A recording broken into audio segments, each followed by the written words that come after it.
Hello बच्चों, let's read the question.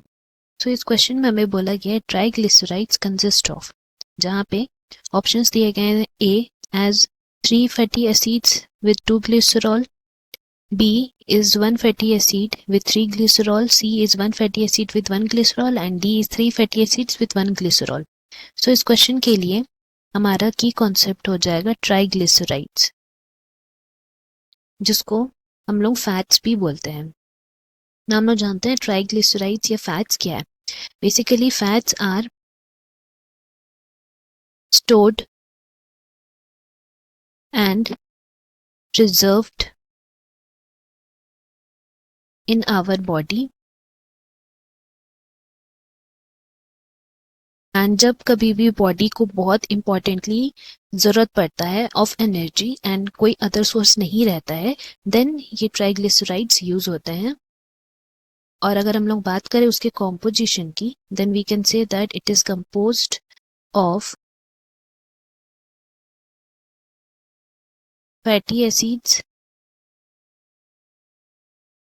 And glycerol. इन दोनों कंपाउंड्स को मिला के ट्राइग्लिसराइड्स बनते हैं।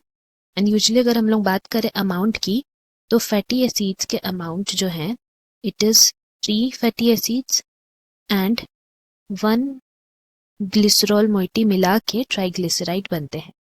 सो अगर हम लोग बात करें इसके फर्दर कॉम्पोजिशन की, then we can say that इसमें जो कार्बोक्सिल एंड प्रेजेंट रहता है, दैट कार्बोक्सिल एंड हम लोग को कहाँ मिलेगा? इन फैटी एसिड्स में।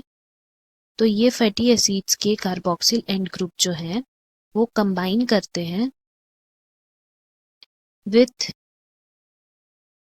3 hydroxyl that is OH bonds जो प्रेजेंट रहते हैं इन ग्लिसरॉल। और इस तरह का कॉम्बिनेशन हमें ट्राइग्लिसराइड्स में देखने को मिलता है टू फॉर्म एस्टर्स। ट्राइग्लिसराइड्स भी एक तरह के एस्टर्स ही हैं जिनमें फैटी एसिड्स और ग्लिसरॉल होते हैं। और इसके एग्जाम्पल में हम लोग लिख सकते हैं ट्राइस्टेरीन,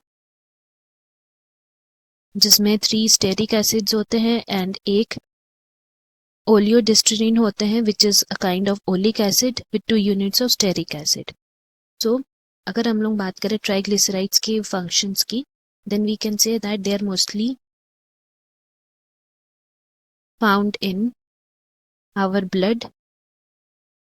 और जब कभी भी हम कोई डाइट लेते हैं तो वो उसमें उस डाइट में जो कैलोरीज होते हैं, those calories are converted into fats, and जो भी जरूरत नहीं रहता है वो ट्राइग्लिसराइड्स में कन्वर्ट हो जाता है directly. And afterwards hormones release होते हैं जो ये ट्राइग्लिसराइड्स को कन्वर्ट करते हैं whenever they are required as further. So यहाँ से हम लोग कह सकते हैं कि हमारा करेक्ट ऑप्शन हो जाएगा option D, that is 3 fatty acids with 1 glycerol. Hope you have understood. Best of luck. Thank you.